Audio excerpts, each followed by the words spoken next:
Le Maroc a été la cause principale de l'islamisation de l'Afrique noire. Contrairement à ce que disent beaucoup d'islamophobes, l'islam ne s'est pas développé uniquement par la conquête, les guerres, le sang, etc.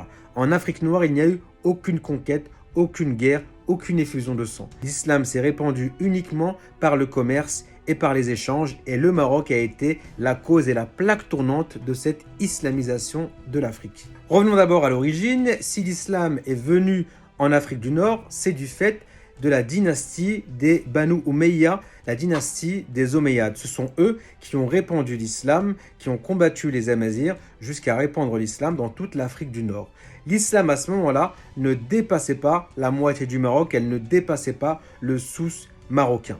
Pour que l'islam se répande, il a fallu attendre le XIe siècle. C'est un berbère, un Amazir, un Souss qui s'appelle Abdullah ibn Yassin, qui va être l'une des causes principales de l'islamisation du Sahara marocain jusqu'au fleuve Sénégal. Abdullah ibn Yassin, c'est un Amazir de la région du Souss. Il est le fondateur de la dynastie des Almoravides.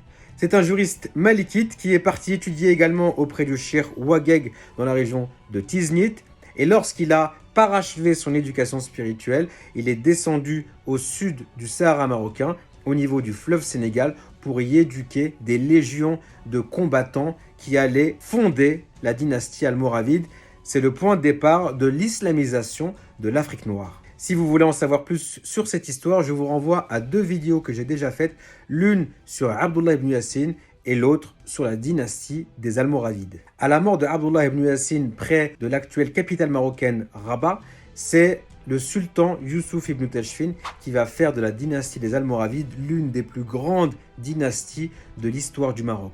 Et c'est lui qui va fonder la capitale Marrakech, qui va être un point de départ et un relais pour le commerce transsaharien, c'est-à-dire le commerce de sel, d'or, qui va traverser tout le Sahara depuis Marrakech vers l'Afrique noire. Les Almoravides, puis par la suite les Almohades, vont mettre en place des structures notamment religieuses, avec des tribunaux islamiques, avec des structures politiques, avec une régionalisation du Maroc et des dirigeants dans chaque région. Et cette structure politique et religieuse va permettre de diffuser encore davantage l'islam dans les régions subsahariennes. Jusqu'au XVIe siècle, c'est donc le commerce qui va participer à l'islamisation de l'Afrique occidentale et de l'Afrique subsaharienne, avec des routes commerciales très connues, par exemple la route transsaharienne qui va jusqu'à Marrakech, celle encore qui va jusqu'à Sijil Massa, reliant ensuite Fès à l'Algérie, la Tunisie et toute l'Afrique du Nord. Ça va être ainsi jusqu'au XVIe siècle et l'avènement des Saadiens, de l'Empire saadien au Maroc. Parmi les rois saadiens, on va avoir un roi en particulier, un des plus grands rois saadiens, qui est le dénommé Ahmed al-Mansour. On l'appelait aussi Al-Dahabi, puisqu'il avait fait des conquêtes importantes en Afrique noire, notamment à Tombouctou et dans la boucle du Niger. Et cette conquête avait permis à l'Empire saadien de s'enrichir considérablement grâce à l'or présent dans ces régions. Et cette conquête va faire que la ville de Tombouctou va être rattachée à l'Empire saadien et cela va participer encore davantage à islamiser toute cette zone-là du Mali, du Niger, du Burkina Faso, etc.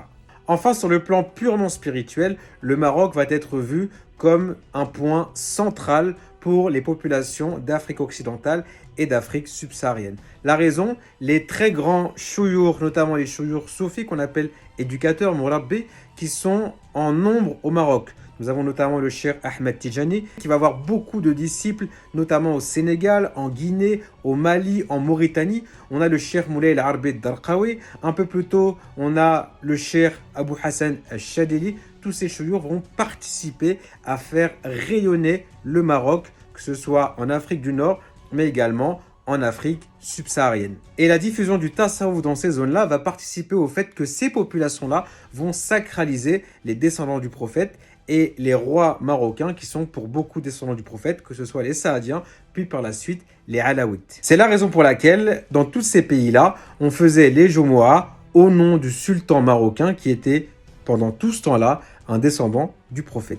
Aujourd'hui encore, le Maroc est vu comme un centre spirituel pour tous ces pays subsaharien ou d'Afrique occidentale. Pourquoi? Parce que c'est le seul pays de la zone et le seul pays africain à être dirigé par un descendant du prophète, et aussi parce que la capitale spirituelle pour tous ces pays, c'est la ville de Fès, dans laquelle sont enterrés énormément de très grands chouyours de renommée internationale et qui ont des disciples dans tous ces pays, notamment ces pays d'Afrique subsaharienne.